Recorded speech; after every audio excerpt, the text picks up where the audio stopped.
Assalomu alaykum. Yana bir marta yurtdoshlar, elotdoshlar, qishloqdoshlar yaxshimisizlar? Sog'liqlar yaxshimi? Shunday yerlarni ishlatish kerak.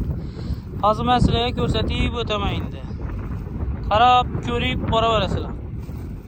Yangi yerda shu narsa urvinga olib boradi.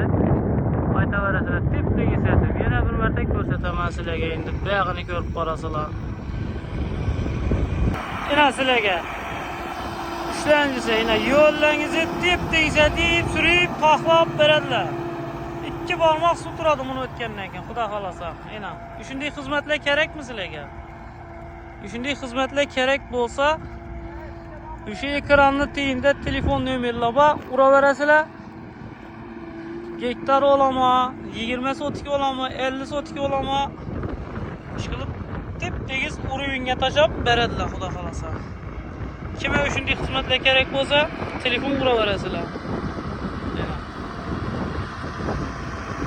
Ko'rib, e'tibor berib, qarasingizlar. Oyna.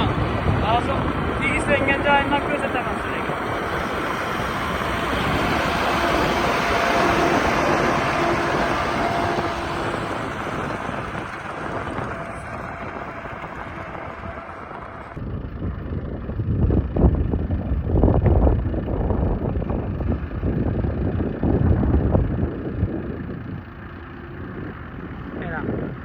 Shunda tep-tekisidi bu. Sizlarning ko'nglingiz topib, ijobat etib, berib ketadi ekanlar.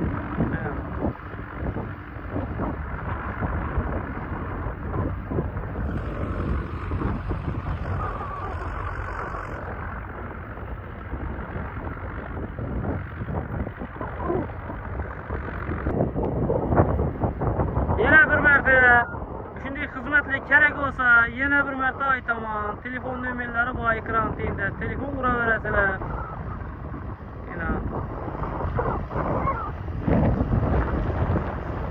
Esa shuning bilan sizlar bilan xo'shlashamiz. Sog' bo'linglar, salomat bo'linglar. Ko'rib boraverasizlar.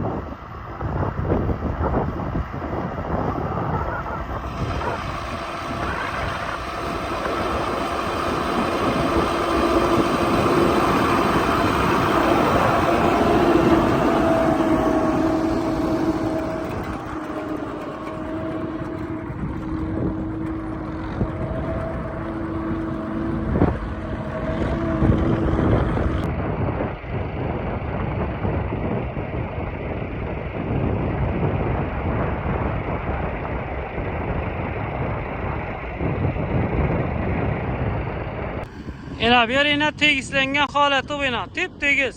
Shunda tep-tegislab beradilar. Mana, altida tegislanganini ko'rdingizlarmi? Urvin.